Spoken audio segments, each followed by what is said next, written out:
Dit is echt Jubbegeer. Een oor help wat dreig is. Ja, ja. Het is dus alle jaren mijn.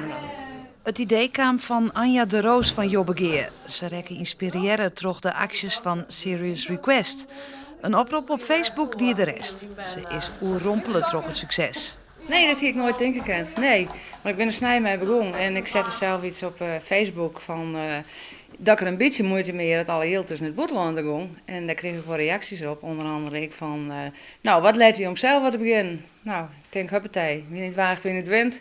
We gaan ervoor en ik heb wat op Facebook geplaatst en ja, mensen hebben het gedeeld en ik heb een heel grote steun van vooral hier om je heen, dus super.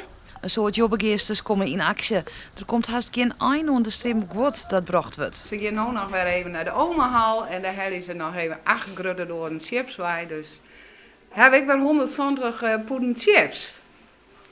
Dat wordt een prachtig Orisdij voor de mensen hier. Nou, dat denk ik wel. Ja, denk ik net dat ze dat verwachten hier. De pakketten komen alle keer goed te plak. De vrouwen zullen ze zelfs uitdelen om mensen die het nou ik al bij de voedselbank komen. We proberen voor iedereen een poeder olieballen erin te doen.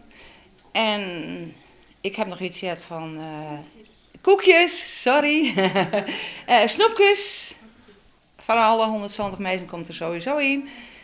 Ja, en verder nog even een afwachting van we moeten dit al nog even verdelen. Dus, 20 voor Michel en 20 voor Lisman. Nou, wat lief jongen. Super. Ja, die gaan ze Dankjewel.